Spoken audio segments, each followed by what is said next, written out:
Assalamualaikum warahmatullahi wabarakatuh. Hi everyone, let me introduce myself. My name is Anggina Medani with NPM 254111099.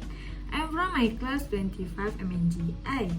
Baik, di video kali ini saya akan menjelaskan sedikit tentang pengertian dan fungsi manajemen.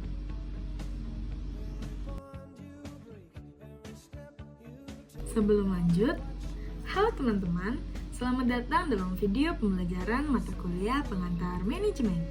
Pada kesempatan kali ini, kita akan membahas topik yang menjadi fondasi utama dalam dunia manajemen, yaitu pengertian dan fungsi manajemen.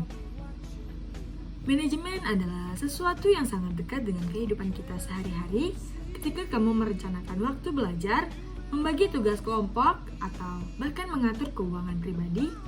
Sebenarnya kamu sudah menerapkan prinsip-prinsip manajemen dalam bentuk sederhana, namun bagaimana sebenarnya manajemen itu didefinisikan dan apa saja fungsi-fungsinya dalam organisasi? Mari kita bahas secara mendalam dan sistematis. Pengertian manajemen dari umum ke spesifik. Secara sederhana, manajemen adalah proses mengatur sumber daya untuk mencapai tujuan secara efektif dan efisien. Namun, banyak ahli memberikan definisi manajemen dari berbagai sudut pandang, yaitu mari kita lihat beberapa definisi penting dari para tokoh manajemen klasik hingga modern. Mary Parker Follett pada tahun 1926 menyatakan bahwa manajemen adalah seni menyelesaikan pekerjaan melalui orang lain. Artinya, manajemen berfokus pada bagaimana seorang pemimpin dapat mengarahkan dan memotivasi orang lain untuk mencapai hasil bersama. Selanjutnya yaitu George R. Terry pada tahun 1953 mendefinisikan manajemen sebagai proses yang khas terdiri dari perencanaan, perorganisasian, pelaksanaan, dan pengendalian untuk mencapai tujuan yang telah ditetapkan dengan menggunakan manusia dan sumber daya lainnya. Baik, selanjutnya ada Conti dan O'Donnell pada tahun 1972 menyebutkan manajemen sebagai pencapaian tujuan organisasi dengan cara bekerja sama melalui orang lain. Selanjutnya ada Ricky Ward Griffin pada tahun 2016 menjelaskan bahwa manajemen adalah serangkaian aktivitas yang meliputi perencanaan dan pengambilan keputusan, perorganisasian, kepemimpinan, dan pengendalian sumber daya manusia, serta keuangan, fisik, dan informasi untuk mencapai tujuan organisasi secara efisien dan efektif. Baik, dari berbagai definisi tersebut, kita dapat menyimpulkan bahwa manajemen adalah proses mengelola sumber daya organisasi, manusia, uang, waktu, dan teknologi agar tujuan dapat tercapai secara efektif, berhasil mencapai sasaran dalam efisien menggunakan sumber daya sehemat mungkin. Baik, selanjutnya yaitu ada unsur-unsur manajemen. Dalam praktiknya, manajemen melibatkan berbagai unsur yang saling berkaitan, yaitu sering disebut dengan 6M, yaitu ada manusia, unsur terpenting dalam manajemen. Tanpa manusia, tidak dapat proses manajemen. Yang kedua itu ada money atau uang, sumber daya finansial untuk mendukung kegiatan organisasi. Yang ketiga ada material atau bahan, segala bentuk bahan baku atau sumber daya fisik.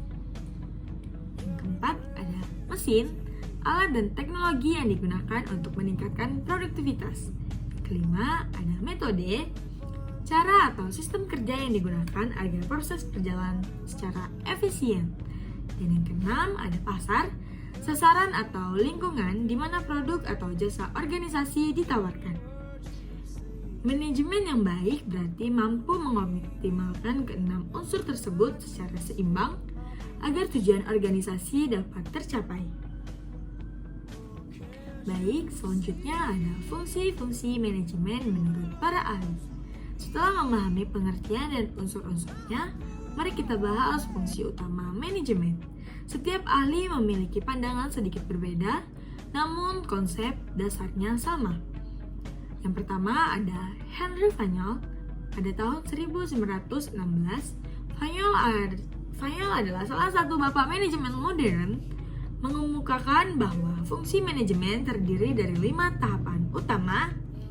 Yang pertama ada perencanaan, yang kedua ada perorganisasian, yang ketiga ada pemberian pemerintah, yang keempat ada koordinasi, dan yang terakhir ada pengendalian.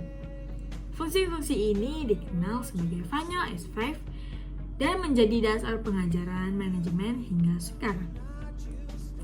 Baik, selanjutnya ada George R. Terry. Pada tahun 1953, Terry menyederhanakan fungsi manajemen menjadi 4 tahap utama yang lebih sering digunakan dalam literatur modern. Yaitu yang sebelumnya ada perencanaan, perorganisasian, pengarahan, pelaksanaan, pengendalian. Model ini dikenal dengan istilah POC atau Planning, Organize, Outquoting, dan Controlling. Mari kita bahas keempat fungsi ini satu persatu. Penjabaran 4 fungsi manajemen atau POAC. Yang pertama ada planning atau perencanaan. Perencanaan adalah langkah pertama dalam manajemen.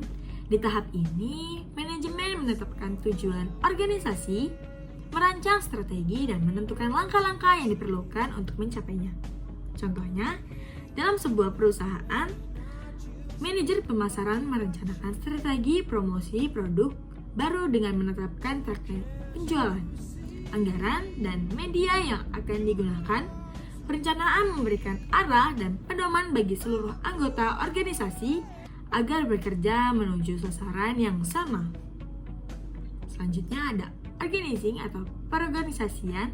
Setelah rencana dibuat, langkah berikutnya adalah mengorganisasikan sumber daya. Berikut ini meliputi pembagian tugas, pembentukan struktur organisasi, menetapkan wewenang, dan koordinasi antar bagian. Contohnya yaitu dalam proyek pembangunan gedung, ada pembagian peran antara arsitek, kontraktor atau teknisi, dan pengawas. Tanpa perorganisasian yang baik, pelaksanaan kerja akan kacau dan tidak efisien. Selanjutnya yaitu ada outcutting atau pengarahan atau pelaksanaan. Tahap ini berkaitan dengan memimpin dan memotivasi orang lain agar mau bekerja sesuai rencana yang telah ditetapkan. Manajer perlu memiliki kemampuan berkomunikasi, kepemimpinan, dan motivasi yang baik agar seluruh anggota tim bekerja dengan sangat semangat dan disiplin. Dalam fungsi ini, peran manajer sebagai pemimpin atau leader menjadi sangat penting. Ia tidak hanya memberi perintah, tetapi juga menjadi teladan dan pembimbing bagi bawahannya. Selanjutnya ada controlling atau pengendalian. Fungsi terakhir adalah pengendalian, yaitu memastikan bahwa semua kegiatan berjalan sesuai rencana. Manajer melakukan pengawasan, mengukur hasil, dan membandingkannya dengan standar yang telah ditetapkan.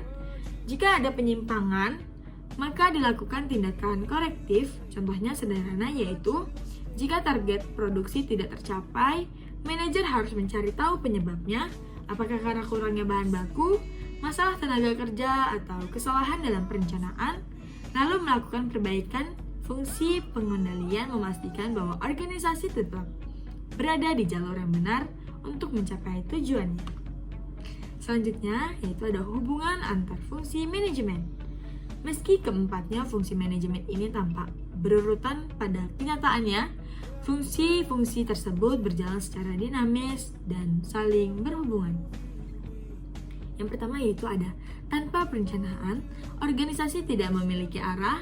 Kedua ada tanpa perorganisasian, rencana tidak dapat dilaksanakan dengan efisien. Dan tanpa pengarahan, karyawan tidak dapat termotivasi untuk mencapai tujuan. Dan yang terakhir, tanpa pengendalian, organisasi tidak dapat memastikan keberhasilan atau memperbaiki kesalahan. Dengan demikian, manajemen bukanlah proses satu arah, melainkan siklus kesinambungan yang terus berlangsung selama organisasi berjalan. Dari pembahasan hari ini, kita dapat menyimpulkan bahwa manajemen adalah proses penting dalam mencapai tujuan organisasi. Secara efektif dan efisien, manajemen melibatkan berbagai unsur seperti manusia, uang, metode dan teknologi yang harus diatur secara sistematis melalui 4 fungsi utama, yaitu perencanaan, perorganisasian, pengarahan, dan pengendalian. Sebagai mahasiswa manajemen, memahami konsep dasar ini sangat penting karena menjadi fondasi bagi semua teori dan praktik manajemen lainnya, seperti kepemimpinan, perencanaan, strategi, dan pengambilan keputusan. Ingatlah, manajemen yang baik bukan hanya tentang mengukur pekerjaan, tetapi tentang menggerakkan orang yang untuk mencapai tujuan bersama. Terima kasih sudah menyimak video ini. Sampai jumpa pada pertemuan berikutnya di mata kuliah pengantar manajemen. Sekian video yang dapat saya sampaikan. Kurang lebihnya saya mohon maaf. Wassalamualaikum warahmatullahi wabarakatuh.